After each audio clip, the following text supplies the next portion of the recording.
Muy buenos días, aquí otra vez estamos con los estudios bíblicos o reflexiones de la Iglesia Bautista del Paso del Rey, en la calle Astúbez 2084. No sé si habrá alguna persona conectada ya, si se habrán despertado.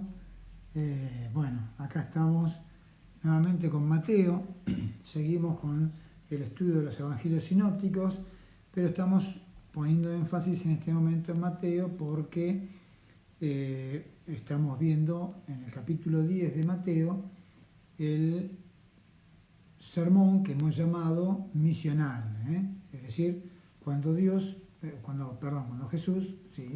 Jesús encomienda a sus discípulos, primero los elige y después los envía. Y entonces, bueno, ya vamos teniendo a alguien que se despierta. Entonces tenemos además otros relatos, también otras enseñanzas que Mateo une todas juntas en este sermón misional, ¿no? Que nosotros, si los buscamos en los textos paralelos, los vamos a encontrar en otro orden, porque tanto Lucas como Marcos tratan de darle un orden cronológico. En cambio Mateo le da un orden temático y específicamente dirigido a los judíos, ¿no es cierto? Entonces, por eso, si ustedes buscan el texto que hemos estudiado la vez pasada, 2 domingos atrás, de Mateo 10, del 1 al 4, en los otros evangelios, en Marcos y en Lucas, lo van a encontrar en otro contexto, otra situación, y después el texto de Mateo 10, del 5 al 15, lo van a encontrar también en Lucas y en Marcos en otra situación, separados. Acá Mateo los junta porque está haciendo énfasis en este evangelio misional. Bueno, ya tenemos más gente que se está uniendo al estudio bíblico. De cualquier manera, siempre repito que esto queda en el muro La Bautista en Facebook y ustedes pueden volverlo a escuchar si se han perdido algo o quieren revisar los estudios anteriores. Ahora también pueden verlo en mi canal en YouTube, Samuel Mato. Van a encontrarse con otras cosas con ese nombre, pero pueden identificarlo por mi foto, después el contenido obviamente. Ahí van a encontrarse con estos mismos videos de Facebook, así que pueden acceder de las dos formas. Si de pronto saben que alguien no tiene una suscripción en Facebook, entonces pueden hacer que vean esos videos y seguir los estudios en YouTube también. Entonces, bueno, como les estaba diciendo, que sermón misional, que se encuentra, así lo hemos llamado, no podemos ponerle otro nombre porque no, el nombre es una forma de describir el contenido, ¿no es cierto? Así como está el sermón del monte, así también está este sermón misional, en donde Jesús habla de todo lo que tiene que ver con la misión que le dio a los apóstoles y que en definitiva también es hacia nosotros, ¿no? Y hoy entonces estamos con el texto de Mateo 10, del 16 al 25. Vamos a ir leyendo, primero voy a hacer una leída, después vamos a ir repasando versículo por versículo, y en definitiva no hay mucho que estudiar, sino comentar lo que otras partes de la Biblia dicen acerca de estos versículos, como para ir aclarando un poco más el sentido de la escritura, ¿no? Entonces dice en Mateo 10:16, bueno, también hace falta aclarar que estos estudios tienen el propósito reflexivo de una escuela bíblica dominical, ¿no es cierto? Estudios bíblicos reflexivos, no tienen el propósito de ser estudios bíblicos de erudición, no, de ninguna manera. Entonces, ese es el énfasis que le estamos dando, ¿no? Bueno, Mateo 10:16 dice: He aquí, yo os envío como a ovejas en medio de lobos. Sed pues prudentes como serpientes y sencillos como palomas. Y guardaos de los hombres, porque os entregarán a los concilios y en las sinagogas os azotarán. Y aun ante gobernadores y reyes seréis llevados por causa de mí para testimonio a ellos y a los gentiles. Mas cuando os entreguen, no os preocupéis de cómo o qué hablaréis, porque en aquella hora os será dado lo que habéis de hablar. Porque no sois vosotros los que habláis, sino el Espíritu de vuestro Padre que habla en vosotros. Hasta acá vamos a ver una parte, y después seguimos con el resto. Nos insta entonces que Él nos envía. Otra vez aparece, dicho específicamente para los apóstoles, pero tenemos que darnos cuenta que ya Mateo acá pone un texto que es exclusivo de él, no aparece ni en Marcos, no aparece tampoco en Lucas, tampoco en Juan, que sigue otra línea diferente a Mateo, Marcos y Lucas. Es un texto que es exclusivo de Mateo. Es decir, Mateo tomó esta enseñanza de Jesús y la plasmó acá. Pero fíjense que está como seguido al tema del versículo 5, que a estos 12 envió Jesús, ¿no? Entonces es como que sigue la misma enseñanza que es exclusiva para los apóstoles, pero en consecuencia lo es también para nosotros, como veníamos hablando de que la Iglesia tiene digamos, este llamado apostólico, es decir, Dios nos envía, en ese sentido de la palabra apóstol, de que nos envía, porque apóstol significa eso, ¿no? Entonces, Él nos envía, en consecuencia también nos envía a nosotros, y nos habla acerca de la actitud que tenemos que tener en esta misión, en el cumplir esta misión. Dice, como ovejas en medio de lobos, es decir, tenemos que saber que vamos a una situación difícil.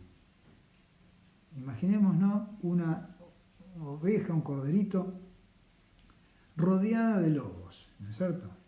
Está totalmente vulnerable, totalmente vulnerable. De esa manera estamos nosotros.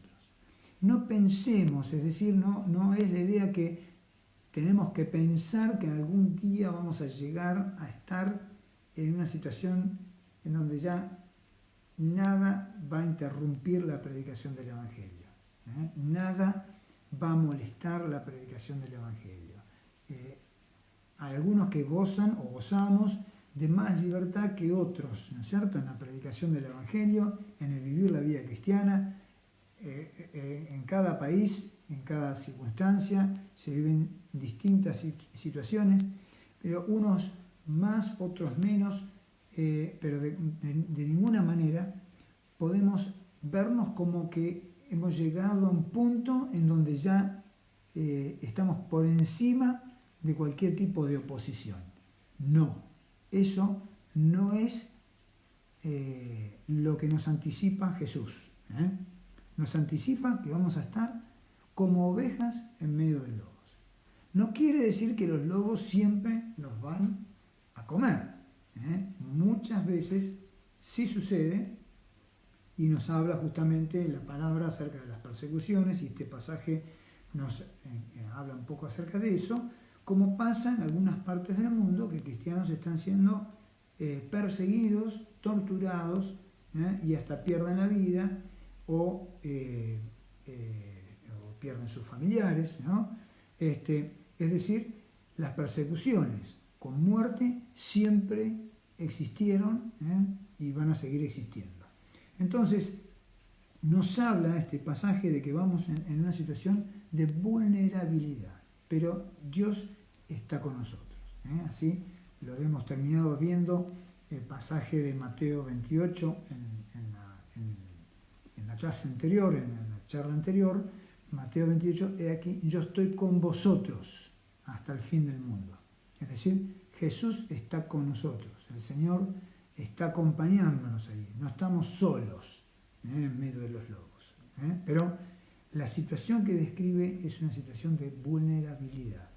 no vamos a ser nosotros los que nos imponemos, sino que llevamos el Evangelio con esa actitud. Dice por eso, sed pues prudentes como serpientes y sencillos como palomas. Como vamos en una situación de vulnerabilidad, tenemos que ser prudentes. No nos está pidiendo que nos lancemos imprudentemente a arriesgarnos en todas las cosas. Hay situaciones en donde el Señor nos va a guiar, nos va a llevar, y hay otras situaciones donde nosotros tenemos que ser justamente prudentes. El Señor mismo fue prudente. Si ustedes van viendo cómo el Señor, cada vez que hacía una sanidad, un milagro, les iba diciendo, anda y no lo cuentes a nadie, porque Él no quería acelerar los tiempos. Él sabía que había una hora para su muerte, para su crucifixión, en donde Él iba a expiar los pecados de toda la humanidad, pero no había que anticipar ese tiempo, porque había muchas cosas que cumplir antes, ¿no? Bien, Él fue prudente, no fue imprudente de ir y acelerar los tiempos yendo a los religiosos judíos de aquel momento, a la cúpula, a molestarlos, ¿no? Sino que primero cumplió todo un ministerio en Galilea, llevó los tiempos, fue avanzando hasta que llegó su hora. Cuando llegó su hora, endureció su rostro y fue a Jerusalén sabiendo que ese era el momento, ¿no? Entonces, Él usó de prudencia, sabiendo que Él venía para eso, para morir en la cruz, ¿no? Cuanto más nosotros que tenemos una misión y no nos pide de ninguna manera que nos lancemos imprudentemente a perder la vida, si podemos retenerla y seguir siendo testigos, ¿no? Esto es algo lógico, pero vale aclararlo. Entonces, ser prudentes como serpientes y sencillos como palomas. No nos pide que nosotros seamos el imperio dominante.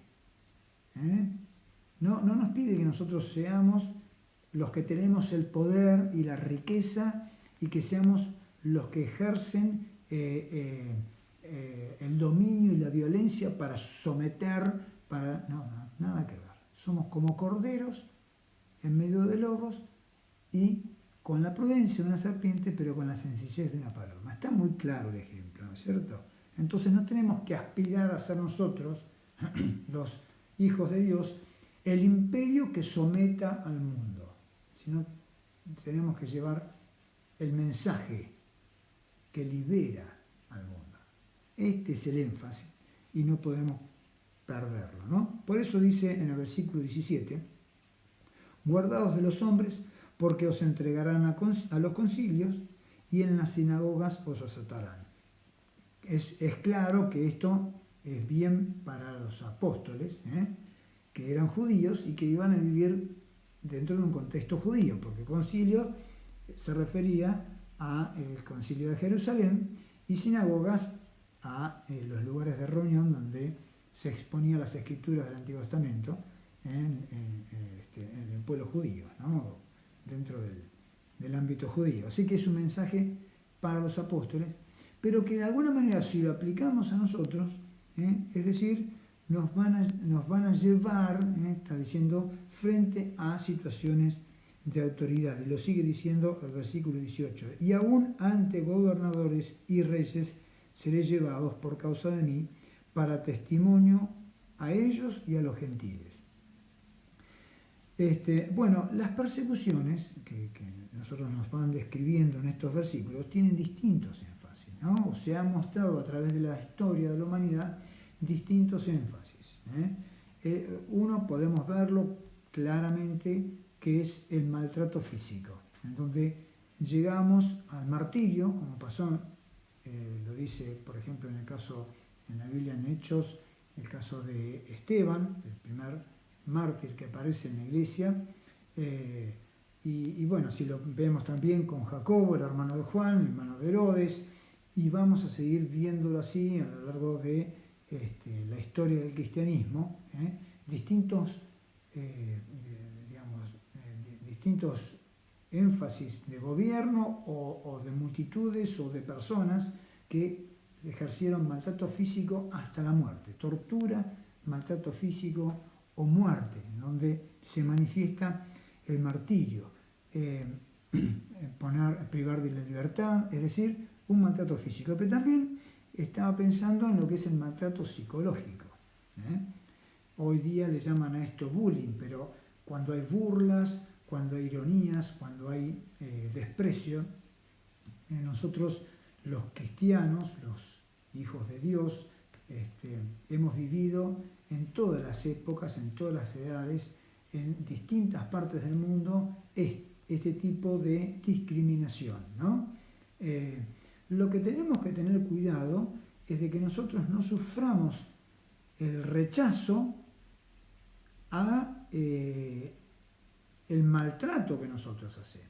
Es decir, no tenemos que ser nosotros los que violentan a otros, los que discriminan a otros, los que se burlan de otros, sino que la Biblia nos lleva a tratar con amor a las personas. Por eso el ejemplo de la paloma, sencillos como palomas, ¿no es cierto?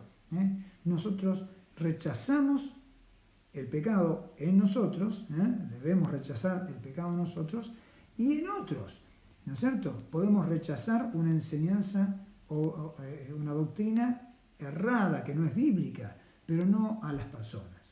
No estamos para rechazar personas, sino justamente para amar como Dios ama. Así es Él. Entonces, si nosotros no amamos como Dios ama, obviamente que vamos a tener un rechazo, ¿no? Si nuestra postura es de rechazo a las personas nos van a rechazar, es lógico. Entonces, si nos rechazan por la predicación del Evangelio, porque a quien rechacen es al Señor y a su salvación, entonces eso es lo que el Señor Jesús nos está advirtiendo acá. Pero si nos rechazan por nuestra actitud pedante, soberbia y de maltrato o de desprecio a otras personas, es lógico que eso suceda y no es lo que Dios o el Señor nos está advirtiendo acá, ¿no? Entonces tenemos que cuestionarnos cómo estamos predicando el Evangelio, cómo estamos tratando a las personas, cómo nosotros nos relacionamos con los otros, con las personas. Entonces, de esa manera podemos evaluar si estamos siendo rechazados porque nosotros rechazamos o si estamos siendo rechazados porque es el Señor y al Evangelio al que están rechazando, ¿no es cierto?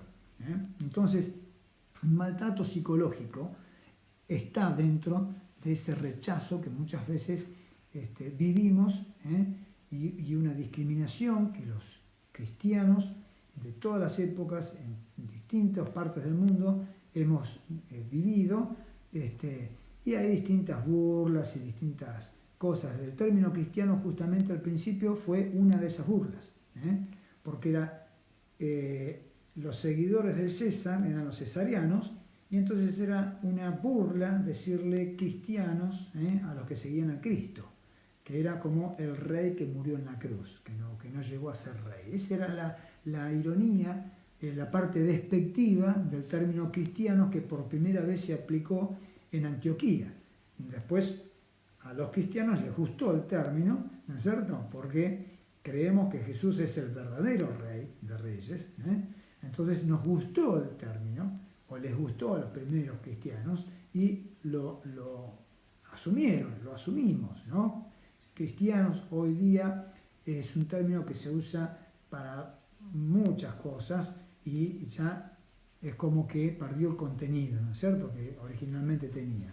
Pero así como en aquel momento el término cristiano era una burla, ya no más al principio, así siguieron apareciendo distintos términos en distintas épocas que eran burlas. Así que la burla la hemos vivido los cristianos desde el principio y lo vamos a seguir viviendo. Así que hay un maltrato psicológico. También hay un maltrato social, ¿no? Cuando las congregaciones, las iglesias tienen limitaciones para predicar el Evangelio, limitaciones para reunirse, cargas impositivas, distintas situaciones que muchas veces desde lo que es las leyes de un país generan limitaciones o cargas o presiones que dificultan la reunión, la actividad propia de los cristianos. Entonces hay distintos niveles o distintas formas de manifestarse la persecución, no solamente el encarcelamiento, la tortura, el maltrato físico y la muerte, sino también está el maltrato psicológico, que es parte prácticamente de la sociedad, y el maltrato social o legal que las congregaciones o los grupos cristianos viven en distintas partes del mundo, y se manifiestan de distintas maneras, ¿no es cierto? Así que estas persecuciones ya el Señor las había anticipado, ya está muy claro que esto iba a suceder, ¿no es cierto? Pero todo esto redunda siempre en una posibilidad de anunciar el Evangelio del Reino. En definitiva, es así, es el propósito de que nosotros no podamos evadir las persecuciones en sus distintos niveles, es para que en medio de los lobos, en medio del fuego, en medio del conflicto, nosotros tengamos la oportunidad de predicar a distintas personas de distintos ámbitos y situaciones que no podríamos llegar de otra manera. Por eso dice el versículo 18, a eso íbamos, que aún ante gobernadores y reyes seré llevados. Esto le pasó al apóstol Pablo, por ejemplo, ¿no? Tengo acá una listita de versículos para que veamos. Por ejemplo, en Hechos 21, podemos ver, no lo vamos a leer porque es muy extenso, pero les dejo para que ustedes lo vean. Ya habíamos estado viendo este pasaje cuando vimos que Ágabo profetizaba acerca de que cuando Pablo llegara a Jerusalén iba a ser tomado preso, y en el versículo 17 en adelante tenemos el hecho que se concreta, la profecía de Ágabo, que es tomado preso. Y en el versículo 37, entonces, el apóstol Pablo tiene la oportunidad de hacer su defensa frente a la multitud del pueblo que estaba reunido en ese lugar. Y en el capítulo 22, hasta el finalizar el capítulo, entonces Pablo tiene la oportunidad de dar testimonio frente a la ciudadanía, a la gente, a los habitantes de Jerusalén. En el capítulo 23 nos encontramos entonces con la otra opción, ¿cierto? Que Pablo está frente al concilio, y también ahí tiene la oportunidad de testificar. Después, en el capítulo 24, Pablo frente al gobernador Félix. Así fue siendo llevado autoridad tras autoridad, ¿no? Y entonces en cada una de esas situaciones Pablo tuvo la oportunidad de testificar, así que le testificó también al gobernador romano, Félix.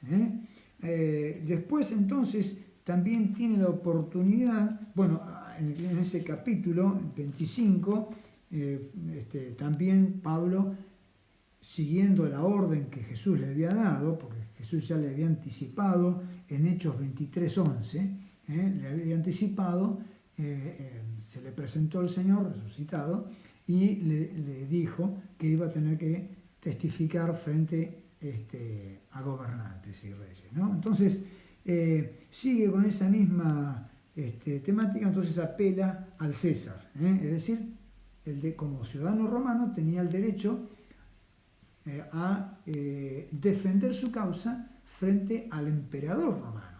Así que eso fue la oportunidad que él tuvo de ir a predicarle. Pero también en ese viaje de Agripa, el rey Agripa, por ese lugar, por Cesarea, Cesarea de Filipo, donde estaba encarcelado en ese momento Pablo, ya había sido llevado de Jerusalén a Cesarea, también en el capítulo 25 tiene la oportunidad de testificar a Agripa. En el capítulo 26 se cuenta toda esa todo ese relato, ¿no es cierto? Bueno, el capítulo 27 tenemos todo el relato de lo que fue el viaje tan dificultoso, pero que también le dio oportunidades a Pablo de predicar en ese naufragio y en esa isla de Malta, que está en el capítulo 28, y de la oportunidad de predicar el Evangelio a personas que de otra manera él no hubiera podido llegar, ¿no es cierto? Si fuera por sus medios, y de esa manera Pablo llega entonces a Roma y termina el libro de Hechos contando que Pablo estaba en una casa alquilada, en esa especie de presidio, de prisión domiciliaria, ¿no? En una casa alquilada, y testificaba abiertamente del Evangelio. En la Biblia no tenemos descripción de cuando Pablo llegó al César, de cuando llegó al emperador romano, pero sabemos que tuvo que haberlo hecho porque había apelado, y ese era un derecho de cualquier ciudadano romano. Así que Pablo llegó a predicarle al emperador romano. Lo que era una persecución, lo que hubiera sido negativo, se transformó en positivo. Y eso es lo que el Señor nos advierte en Mateo capítulo 10. Es decir, no nos está advirtiendo de las persecuciones y de las situaciones de rechazo que vamos a vivir como para ponernos en víctima. No es esa la idea. No es para que nosotros tengamos temor acerca de estas situaciones, sino para que, sabiendo que esto va a suceder, nosotros tomemos conciencia de que así abre Dios puerta para llevar el Evangelio a personas que nosotros no nos hubiéramos imaginado. Miren, en el libro de Hechos, capítulo 1, versículo 8, el Señor les anticipó: me seréis testigos en Jerusalén, Judea, Samaria y hasta lo último de la tierra. Los apóstoles en ningún momento programaron eso. Estaban muy cómodos ellos en Jerusalén. Es decir, que no fue planificado el llevar a cabo eso por los apóstoles. Fue planificado por el Señor. El Señor se los describió. Es decir, esto es un texto, una frase de Jesús, un anuncio prescriptivo.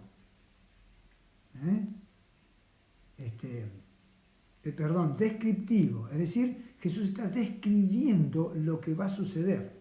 No es prescribiendo, no es una orden que les dice y entonces ellos después se sentaron a planificar cómo cumplir esa orden. No, fue descriptivo. Es decir, el Señor estaba describiendo lo que iba a suceder de aquí en más. Y no fue justamente por acción de los apóstoles que salieron de Jerusalén, sino porque se desató la persecución con Saulo después de la muerte de Esteban, y esa persecución esparció a los creyentes y así por todas partes iban predicando el Evangelio. Es que la iglesia siempre tiende a quedarse encerrada, y el Señor utiliza las persecuciones, las distintas formas, para que su Evangelio corra más allá de la intención o los pensamientos, los programas y los métodos que los cristianos y las congregaciones tienen, ¿no es cierto? Entonces, Él utiliza las persecuciones para la predicación del Evangelio. Él organiza esto. Entonces nos anticipa y nos recomienda cómo hacer frente a todo el rechazo que vamos a vivir. Tranquilos, dice, tranquilos. Sean prudentes, pero estén tranquilos, mansos, sencillos, como una paloma. Sepan que ustedes van como corderos en medio de lobos, pero yo voy a usar eso para la extensión del reino. Entonces, cuando lleguen entonces a esas personas, esos gobernantes, dice el versículo 19, cuando no estén preocupados, ¿qué les voy a decir? Claro, voy a ir frente a una gran personalidad, yo, y sí, es muy posible que cualquiera de nosotros, ¿no es cierto?, tengamos que ir y hablarle a grandes personalidades. Piensen ustedes en aquella persona que les llevó el mensaje o la oración a Saulo de Tarso. Saulo de Tarso era una persona en ese momento temible, temerosa. temeraria, esa es la palabra, temeraria, porque era una persona que tenía autoridad para perseguir, para tomar preso, para torturar y para matar a los cristianos. Y de hecho así había llegado a Damasco, con esa autoridad, con una guardia, con una serie de personas, una cantidad de personas cabalgando con él que iban a tomar presos, a torturar, a matar a los cristianos en Damasco, ¿no? El Señor se le aparece en el camino y queda de esa manera ciego. Y hay una persona que es la única vez que se menciona, un discípulo, dice, alguien que no era ni un apóstol, no era una persona reconocida, era un discípulo como cualquiera de nosotros, un discípulo llamado Ananías. El Señor se le aparece y le dice, anda a tal casa, la casa de uno que se llama Justo, en la calle derecha, ahí está Saulo. A ese tengo que ir yo, a esa persona que es perseguidor de la iglesia, que mata, que tortura a los cristianos, a ese tengo que ir yo. Fíjense ustedes cómo una persona sencilla es utilizada. Dice, anda, porque esta persona me va a ser útil para llevar el evangelio a los gentiles y yo le voy a mostrar cuánto tiene que padecer, ¿no? Anda vos, orá por él, para que sea ya lleno del Espíritu Santo y reciba la vista. Y así fue Ananías, y Saulo se transformó en el apóstol Pablo, predicador del Evangelio, y prácticamente el Nuevo Testamento está escrito por él. Así que cualquiera de nosotros podemos ser utilizados como Ananías, un simple discípulo que es llevado ante una persona o una personalidad, entre comillas, ¿no? Ante una persona con mucha autoridad y a veces con mucho poder, para predicar el Evangelio, ¿no es cierto? Como le pasó después al apóstol Pablo, también nos puede pasar a nosotros como le pasó a Ananías. Entonces, pero cuando lleguen no vayan temerosos pensando, uy, ¿qué le voy a decir? ¿Qué le voy a decir? ¿No? Porque en ese momento, dice, en ese momento, versículo 19, en aquella hora os será dado lo que habéis de hablar. Porque no sois vosotros los que habláis, sino el Espíritu de vuestro Padre que habla en vosotros. Entonces, esto es claro, el Espíritu Santo que nos fue dado cuando fuimos bautizados en el Espíritu, sellados con el Espíritu Santo de la promesa, habiendo creído en Jesucristo, habiendo oído el Evangelio de verdad, fuiste sellados con el Espíritu Santo de la promesa, fuimos investidos de poder, habiéndole entregado nuestra vida a Cristo, hemos nacido de nuevo y fuimos bautizados con el Espíritu Santo o en el Espíritu Santo, y tenemos ese poder del Espíritu Santo y Él actúa a través nuestro. Entonces, nosotros vamos en ese momento a recibir lo que debemos dar. Ahora, una aclaración para hacer, de acuerdo a las enseñanzas que muchas veces hemos escuchado, no quiere decir que nosotros debemos despreciar la preparación, el estudio bíblico, porque en ese momento nos será dado, ¿no? No, porque no es así. Nosotros no somos los apóstoles, como ya lo hemos visto. No vamos a tener revelaciones en ese momento. Ya la revelación está escrita, la tenemos acá, tenemos el testimonio de los apóstoles. Tenemos en el Nuevo Testamento la interpretación del Antiguo Testamento, ¿no es cierto? Entonces, nosotros somos cristianos neotestamentarios, porque tenemos nuestra enseñanza fundamentada en la enseñanza de los apóstoles. Teniendo, como dice el apóstol Pedro, en 1 Pedro, teniendo también esta antorcha que alumbra en lugar oscuro hasta que el día esclarezca, ¿no es cierto? El Antiguo Testamento, la enseñanza de los profetas. Ellos profetizaron no porque digamos, se les ocurrieron fábulas, ¿no? Sino, como dice también, inquirieron y diligentemente indagaron qué persona y qué tiempo era todo el mensaje que nosotros recibimos, dice también ahí en 1 Pedro, recibimos, bueno, vamos a buscarlo porque así lo repasamos, quizá alguno no vio los otros videos, puede volver a ver estos textos. En 1 Pedro,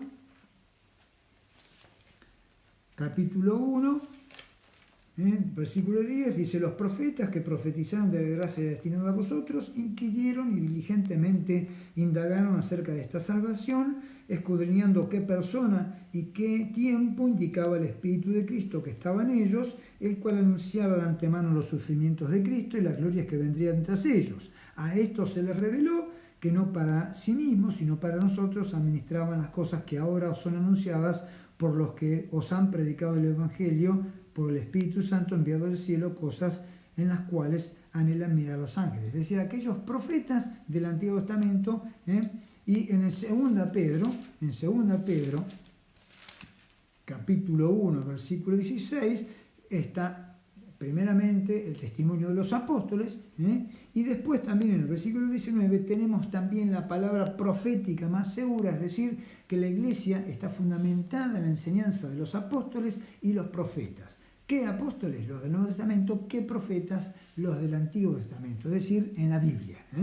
Tenemos también esta palabra profética más segura, en la cual hacéis bien en estar atentos como antorcha que alumbra en el lugar oscuro hasta que el día esclarezca y el lucero de la mañana salga en vuestros corazones, entendiendo primero esto, que ninguna profecía de la Escritura, y tenemos que recordar que cuando en el Nuevo Testamento se hablaba de la Escritura, se estaba refiriendo al Antiguo Testamento, ¿no?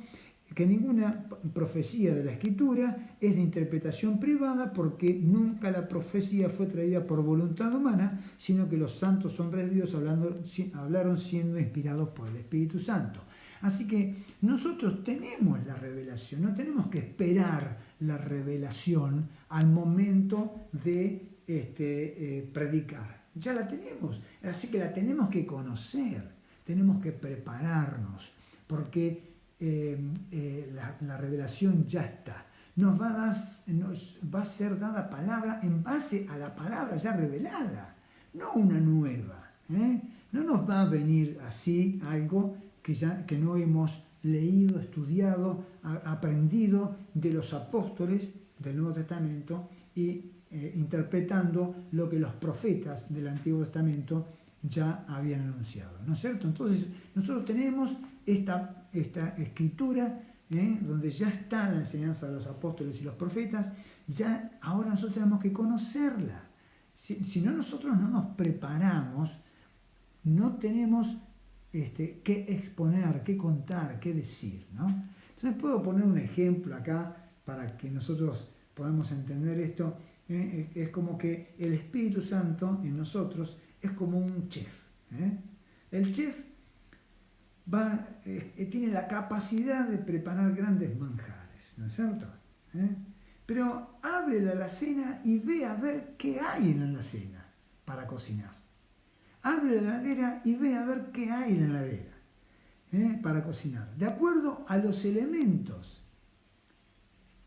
que disponga en la alacena y en la heladera, es lo que va a poder cocinar. Si hay pocos elementos, su comida podrá ser sabrosa, porque es un chef y va a darle su toque, ¿no es cierto? Pero simple. Pero si en la alacena hay abundancia de elementos y en la heladera, en el refrigerador, hay abundancia de elementos, su comida va a poder ser elaborada.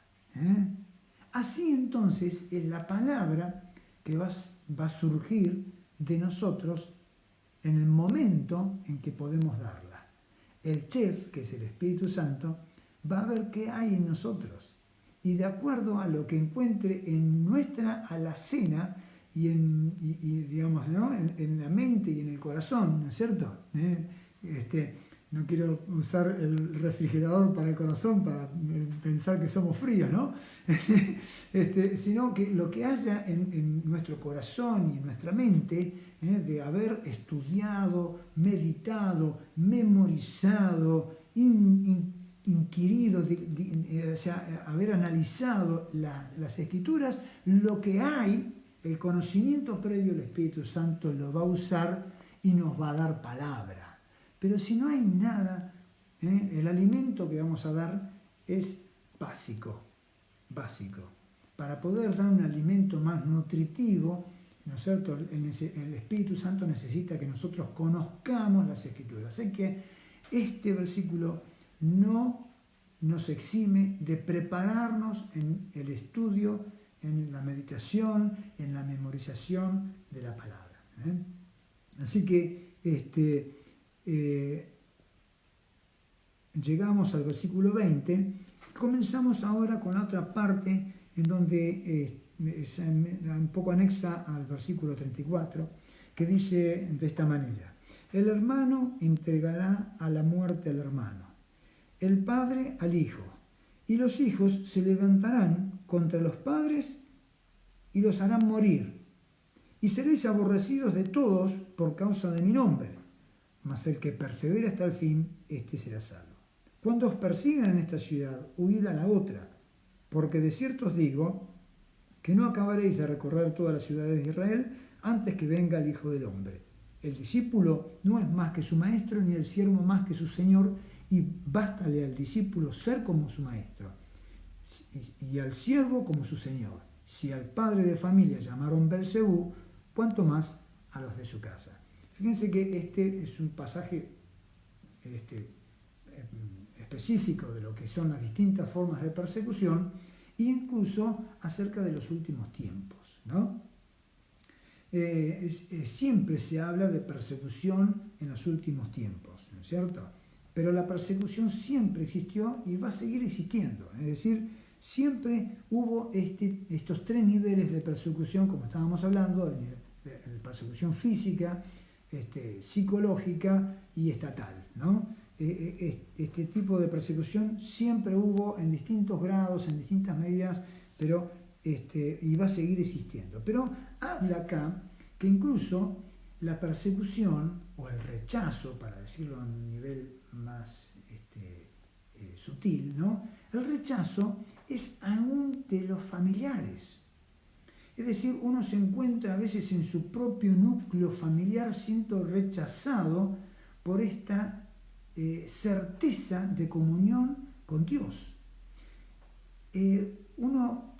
Digamos, le parece increíble que la misma familia no crea que uno está diciendo la verdad, ¿no es cierto? Que los de su propia casa no crean que uno está diciendo la verdad, de que tiene una experiencia real de comunión con el Dios verdadero, vivo y poderoso, ¿no? Pero es así. No solamente no se cree, se llega a no creer, sino además a rechazar. Y esto llega a suceder no solamente de los conocidos, amigos, distintas relaciones que uno puede tener fuera de la familia, sino incluso hasta en el mismo núcleo familiar.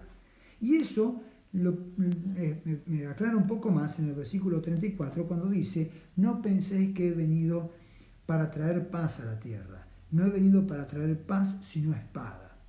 Es decir, este rechazo que sufre el cristiano. Porque he venido para poner en disensión al hombre contra su padre, a la hija contra su madre, a la nuera contra su suegra, y los enemigos del hombre serán los de su casa. Se refiere a este tipo de rechazo, ¿no es cierto? El rechazo del Evangelio, el rechazo de nuestra experiencia, ¿no? A nosotros no compartir las cosas que ellos comparten, a nosotros no poder aceptar la ideología que ellos mantienen, la corriente de este mundo, como dice el apóstol Pablo en Efesios 2, ¿no? A no poder compartir, aceptar eso que es opuesto a Dios, entonces se genera un rechazo. Nosotros rechazamos la ideología o rechazamos la enseñanza o la conducta, o no rechazamos no a la persona. No debemos rechazar a la persona, pero se genera un rechazo de acuerdo a lo que la palabra dice. No podemos aceptar lo que va contra la palabra, ¿no? Entonces a nosotros empezar a exponer lo que dice la palabra y lo que nuestra relación con Dios nos dictamina, ahí se genera el rechazo, ¿no? Y ya no va a ser un rechazo solamente a la enseñanza, a la palabra, sino también se genera un rechazo hacia nosotros, porque no se comprende que no es un rechazo que nosotros tenemos a la persona, sino a la enseñanza o a la acción, ¿no es cierto? Muchas veces pasa eso, ¿no? Bueno, tenemos que cuestionarnos que no nos estén rechazando porque maltratamos a las personas, ¿no? Eso sí tenemos que cuestionarnos y cambiarlo o mejorarlo, ¿no? Pero entonces, dice el versículo, seréis aborrecidos, versículo 22, de todos por causa de mi nombre, mas el que persevera hasta el fin, este será salvo. ¿Y en qué tenemos que perseverar? En mantenernos firmes en la fe. Firmes en la fe. Y no es fe en el sentido de creencia nada más, sino firmes en la fe en el sentido de confianza. Porque fe tiene estos dos énfasis, ¿no? Uno es creencia y otro es confianza. Es decir, nosotros tenemos que mantenernos firmes en la confianza en Jesucristo como nuestro Salvador personal. Pero también tenemos que mantenernos firmes en la creencia, digamos, en la doctrina, en la enseñanza bíblica. Son los dos aspectos. Entonces nosotros tenemos que mantenernos firmes, perseverando, perseverando hasta el fin. Entonces podemos fluctuar en estas situaciones porque a veces no pasa que o somos influenciados de tal manera en alguna enseñanza o en nuestra confianza en Dios, somos influenciados, puede ser que fluctuemos, pero tenemos que mantenernos firmes, perseverando en la fe y en la enseñanza y en la doctrina, ¿no es cierto? En la confianza en el Señor y en la doctrina. Perseverar hasta el fin. Esto nos mantiene. Y los que creemos en el Señor y hemos tenido un encuentro personal con Él, no podemos dejar de perseverar. Esto es la diferencia entre el religioso y el que nació de nuevo. El religioso duda y en el primer conflicto se va.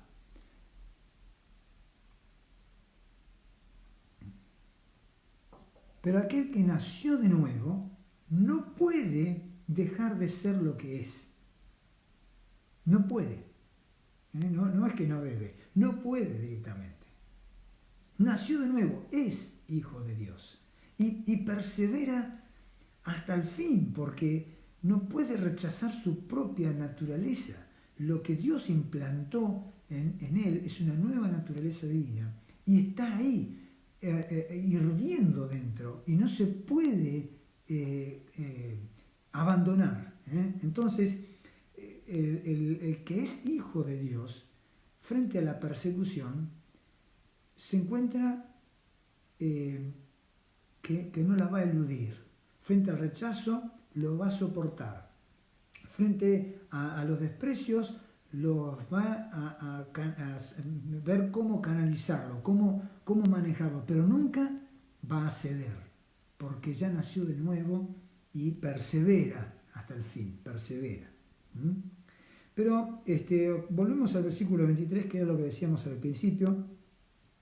Cuando os persigan en esta ciudad, huid a otra. Es decir, la prudencia como serpientes nos lleva a esta actitud. Es decir, no tenemos que buscar meternos en la persecución, meternos en el conflicto. No apuremos los tiempos. No apuremos los tiempos. Los tiempos vienen, pero no los apuremos, ¿no? Pero acá viene una frase que a alguno le puede resultar de conflicto, y a eso quería llegar al versículo 23, cuando dice: porque de cierto os digo que no acabaréis de recorrer todas las ciudades de Israel hasta que venga el Hijo del Hombre. Él está hablando de su segunda venida. El Hijo del Hombre es la expresión que Jesús usaba para identificarse en su naturaleza humana con el hombre. El Hijo de Dios es la expresión que usaba para identificarse con su naturaleza divina en su relación con el Padre, ¿no es cierto? Entonces Él es el Hijo del Hombre y es el Hijo de Dios. Pero entonces está diciendo hasta que venga el Hijo del Hombre, es decir, cuando Jesucristo vuelva, cuando Jesucristo vuelva. Él ya está anunciando su segunda venida. Pero nos puede resultar de conflicto la expresión que dice, no van a terminar de recorrer todas las ciudades de Israel y ya va a venir Jesucristo. Entonces uno dice, pero ¿cómo? ¿Las ciudades de Israel no las terminaron de recorrer? los discípulos, el Evangelio. Si en Hechos capítulo 4 dicen los saduceos, ustedes llenaron toda Jerusalén de esta doctrina, no se siguió expandiendo. Sí, ¿no es cierto? Entonces, ¿qué pasa? ¿Se equivocó acá el Señor? Bueno, tenemos algunos énfasis que aclarar, ¿no es cierto? Primero, que el enfoque de esto no era dar una información precisa. Esto está dicho en una forma simbólica acerca de la inminencia de la segunda venida de Cristo, ¿no es cierto? No acerca de los tiempos. Los discípulos le preguntaron en Hechos 1, teníamos el relato cuando el Señor Jesús ascendió, ya resucitado, los apóstoles lo ven ascender al Señor Jesús a los cielos y le dice: de esta misma manera voy a descender, ¿no? Pero antes de que eso suceda, Hechos 1, versículo 6 dice: entonces los que se habían reunido le preguntaron diciendo: Señor, ¿restaurarás el reino de Israel en este tiempo? Y Jesús les dijo, no os toca a vosotros saber los tiempos o las sazones que el Padre puso en su sola potestad, pero recibiréis poder cuando haya venido sobre vosotros el Espíritu Santo y me seréis testigos en Jerusalén, Judea, Samaria y hasta lo último de la tierra. Es decir, a ustedes lo que les toca saber es que tienen una misión, esto es, ¿no?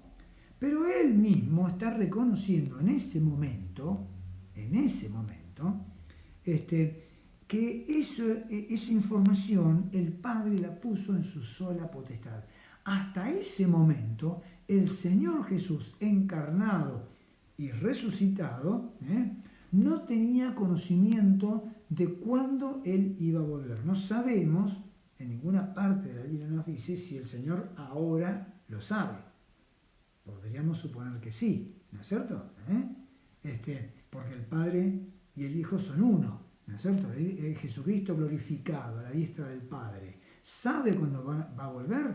¿No es cierto? Podemos suponer que sí, no lo dice, pero lo entendemos que sí. Pero hasta este momento, la Escritura nos aclara que Jesús no sabía cuándo Él iba a volver.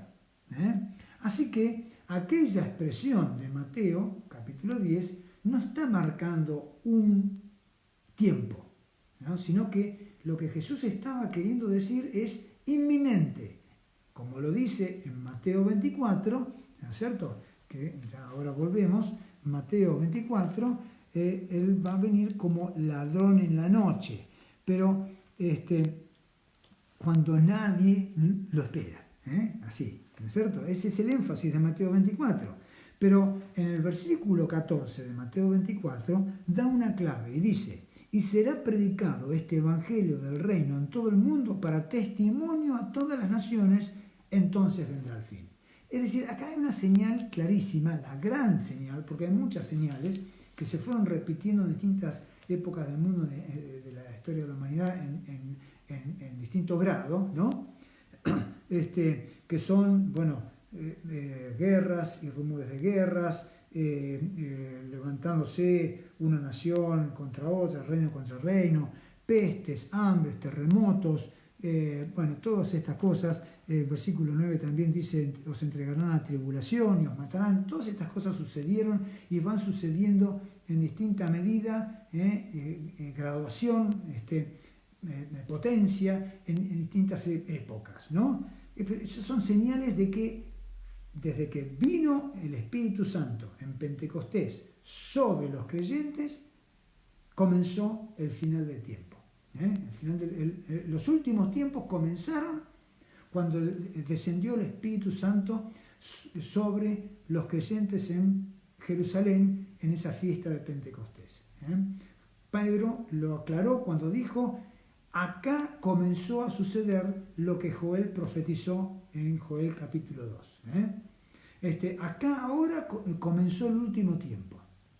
Ese último tiempo es en el que estamos. Estamos en los últimos tiempos. Desde Hechos capítulo 2 hasta ahora estamos en los últimos tiempos. Y las señales se vienen dando en distinta graduación durante toda esta época de los últimos tiempos, ¿no? Pero hay una señal, la gran señal, la llamo yo, es la del versículo 14. Será predicado este evangelio del reino para testimonio a todas las naciones, entonces vendrá el fin.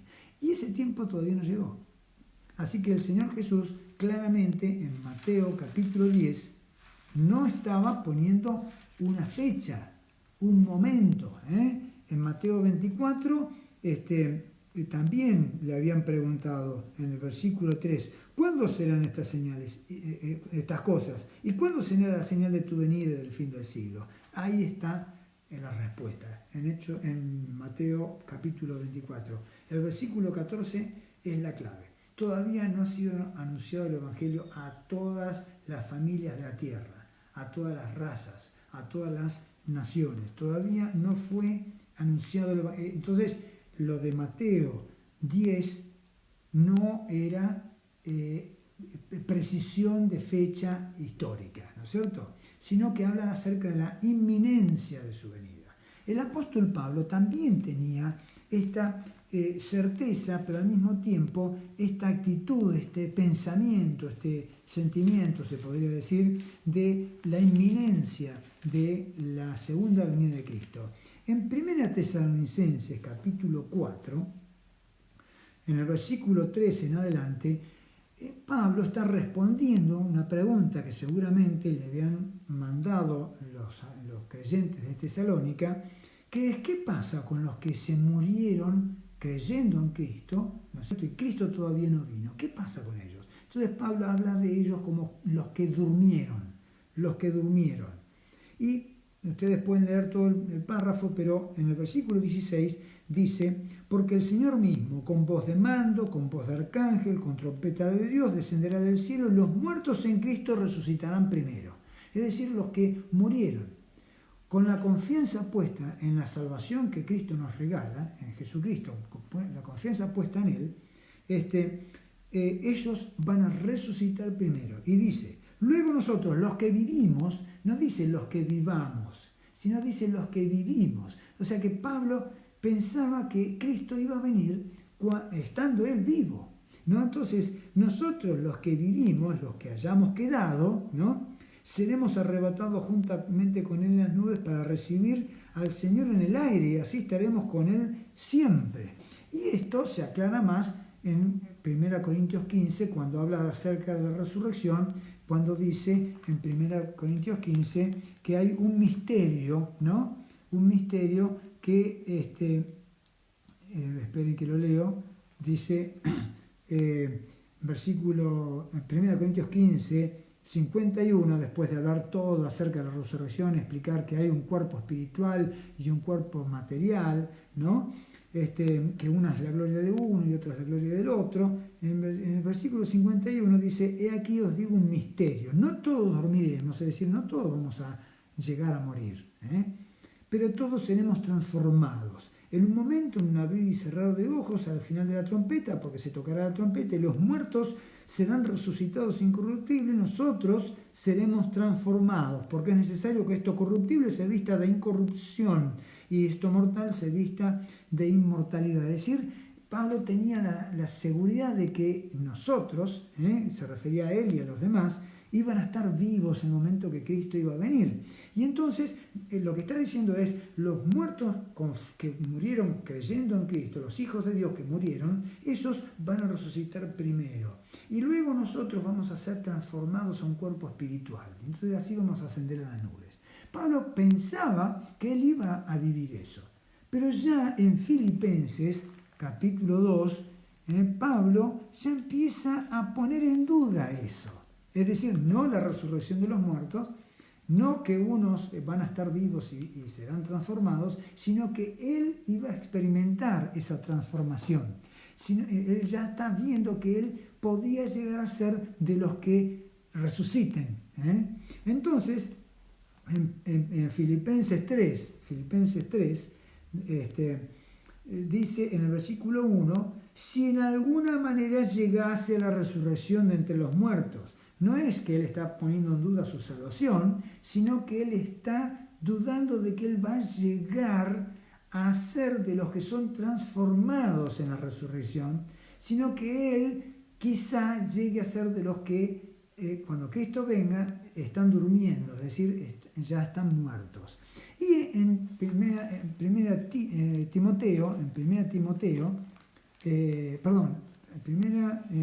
segunda Timoteo 4,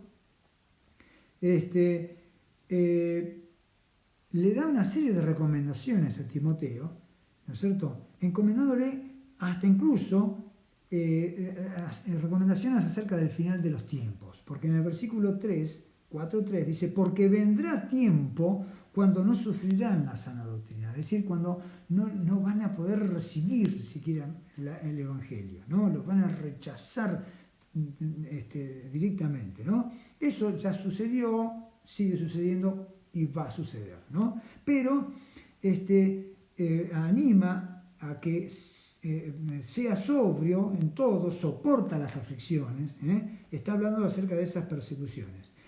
En el versículo 6 dice, porque yo ya estoy para ser sacrificado y el tiempo de mi partida está cercano. He peleado la buena batalla, he acabado la carrera, he guardado la fe. Por lo demás me está guardada la corona de justicia, la cual me dará el Señor juez justo en aquel día, y no solo a mí, sino también a todos los que aman su venida. Es decir, el apóstol Pablo pasó de pensar que él iba a estar presente en el momento de la resurrección de los muertos y él iba a ser uno de los que sean transformados porque están vivos, a pensar de que él, cuando Cristo venga, va a ser de los que están muertos y van a resucitar primero. Pero nunca dudó ni de la segunda venida de Cristo ni de su salvación, ¿no es cierto? Bien, eso es lo que nos pasa a nosotros ahora. Nosotros tenemos que tener este mismo sentimiento, este mismo pensamiento, que Cristo viene pronto. No sabemos cuándo, no sabemos en qué momento, pero tenemos que tener este mismo pensamiento de que es hoy el día en que Cristo puede venir. No sabemos cuándo va a suceder, pero puede ser hoy. Y entonces yo lo estoy esperando como si viniera hoy y voy a ser transformado. Quizás llegue el momento cercano a mi muerte y entonces voy a decir, bueno, no voy a ser de los que voy a ser transformado, sino de los que voy a ser resucitado.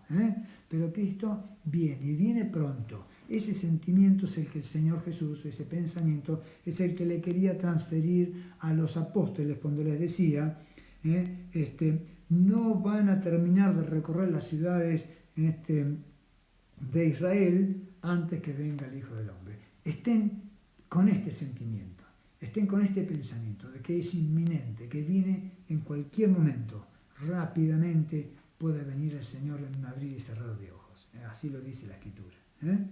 Entonces, usa términos simbólicos, no está dando una precisión de fechas, de tiempos, ¿no?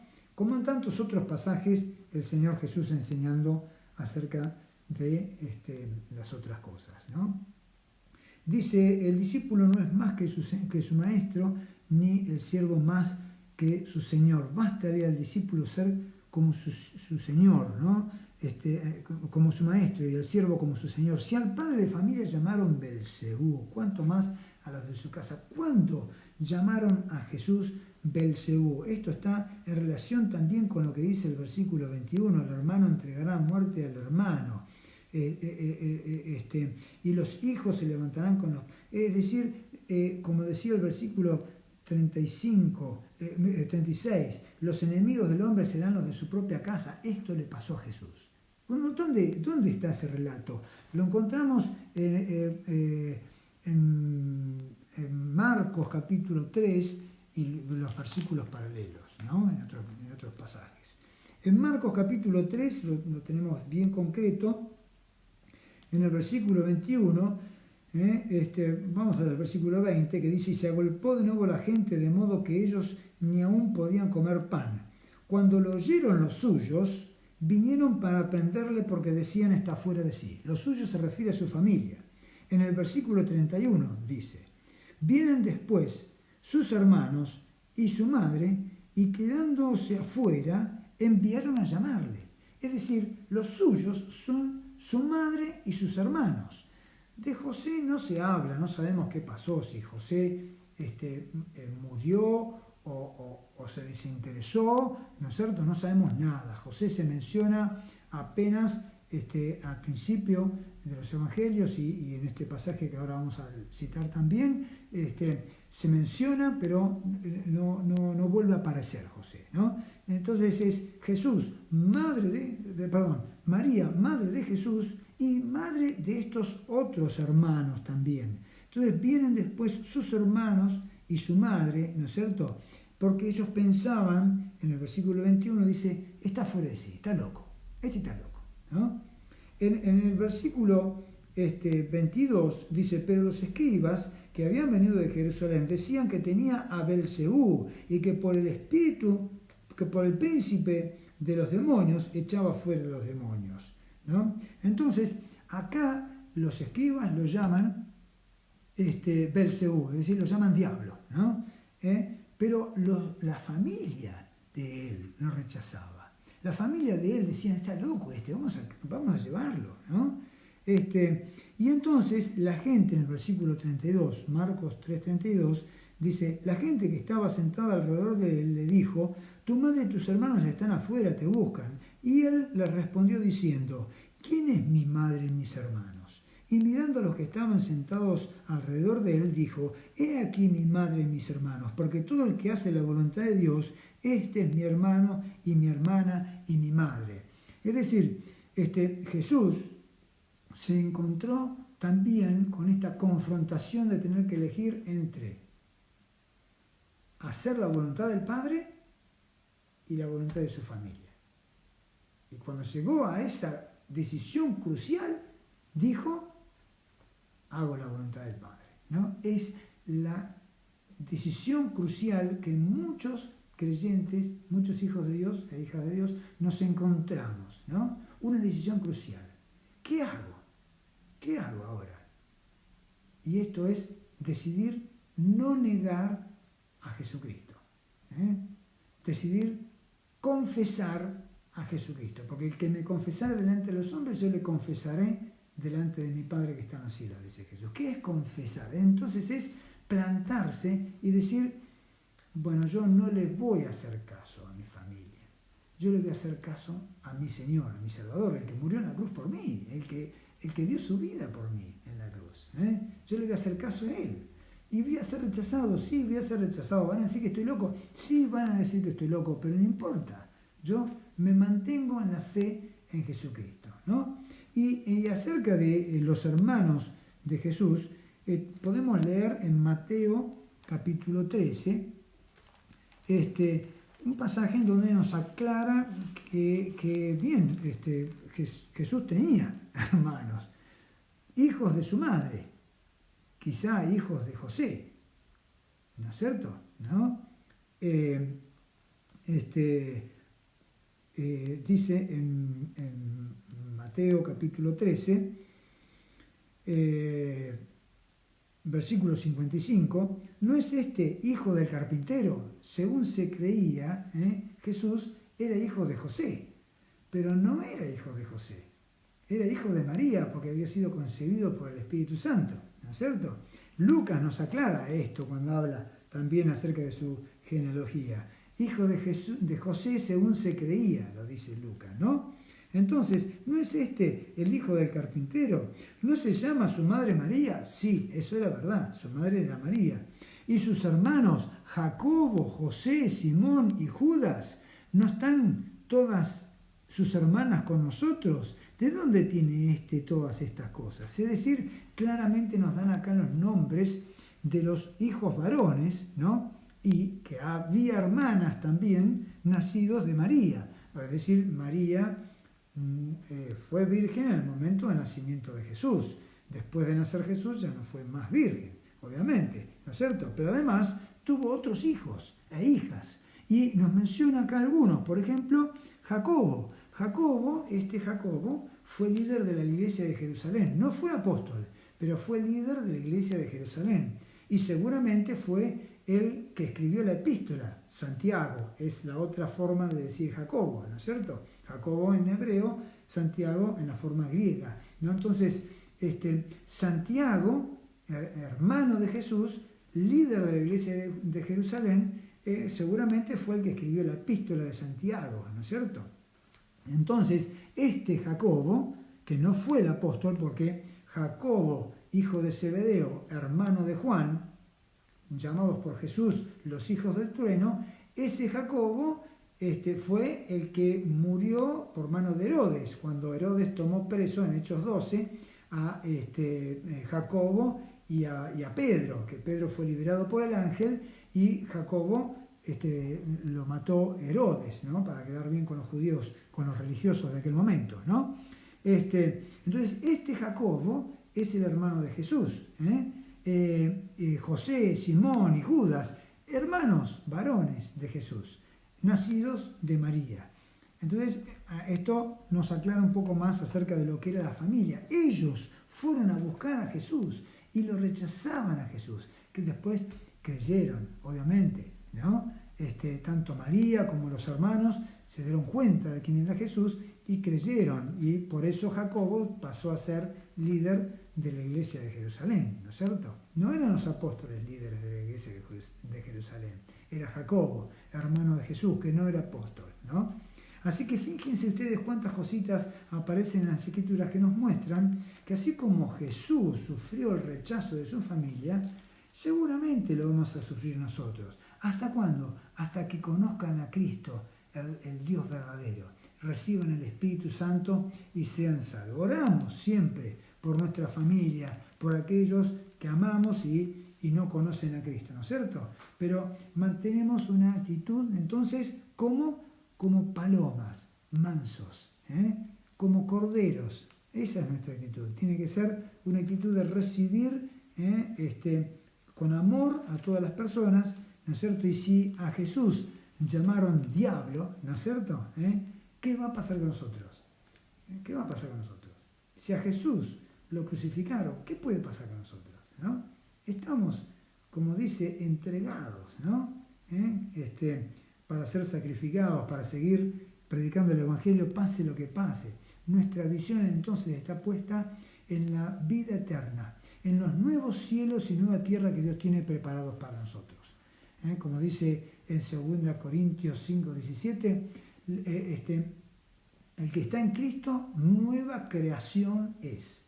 Las cosas viejas pasaron y aquí son todas hechas nuevas. Nosotros formamos parte de la familia de Dios, y estamos encaminados como extranjeros en este mundo a una patria celestial. Somos una nueva creación.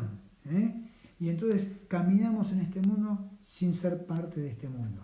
Y este pasaje entonces de Mateo capítulo 10 nos lleva a tomar conciencia del propósito de nuestra vida. ¿Cuál es el propósito de nuestra vida? Lucas lo diría: el que no toma su cruz y me sigue, en palabras de Jesús, ¿no? No puede ser mi discípulo. Jesús tenía un propósito. El propósito de su vida era morir en la cruz para llevar Él todas nuestras iniquidades, nuestros pecados, nuestras enfermedades, nuestros dolores. Él molido fue por todos esos pecados nuestros. Ahí en la cruz Él cargó con todos nuestros pecados, los de toda la humanidad.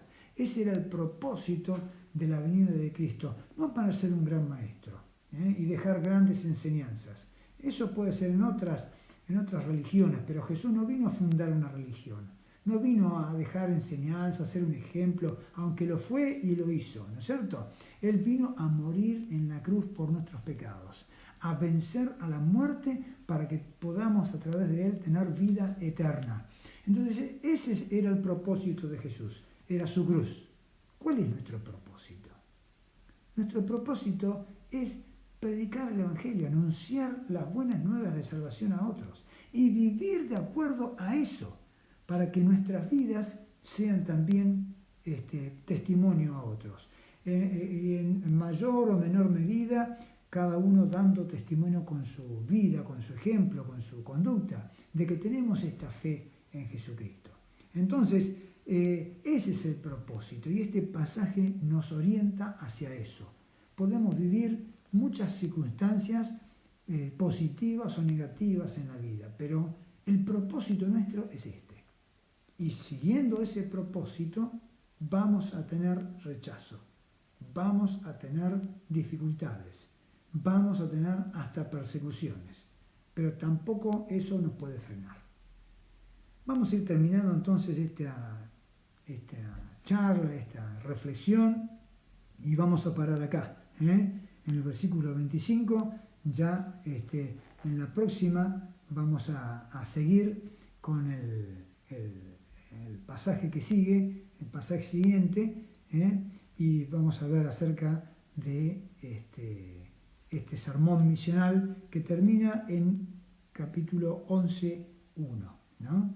Ahí termina este sermón misional y vamos a volver después entonces a el paralelismo de Mateo, Marcos y Lucas.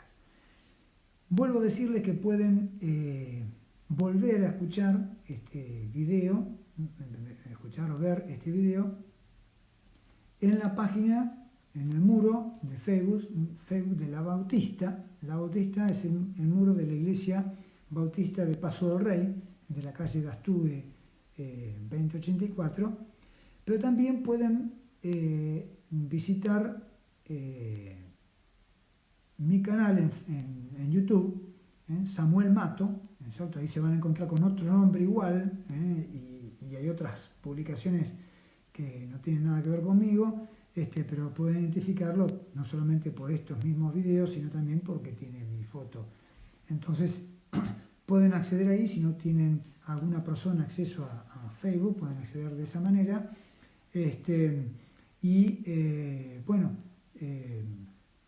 Volver a ver estos videos y analizar lo que venimos viendo, ¿no es cierto? Desde Mateo capítulo 10. Y una vez que termine esta cuarentena, que Dios nos libre de toda esta tragedia y tengamos la libertad de volver a reunirnos otra vez en los templos, en las iglesias, en los edificios, en los lugares de reunión. Los invito a aquellos que no han asistido o no tienen dónde congregarse y están cerca a las reuniones en la escuela bíblica en la calle de Astugue 2084, es los domingos a las 10 de la mañana y los cultos a las 19 horas. Así que una vez que termine todo esto, los invito a que puedan acercarse y también participar de la comunión, es decir, de estar cerca de los hermanos. Que Dios los bendiga. Hasta la próxima vez que podamos encontrarnos.